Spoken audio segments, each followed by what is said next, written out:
You ask Tiger to solve. This deals with linear equations with one unknown. The final result is x equals 30. Let's solve it step by step.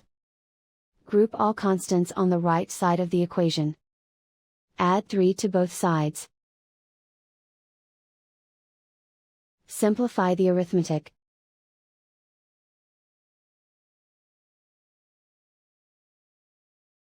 Isolate the x. Multiply both sides by 6. Group like terms. Multiply the coefficients.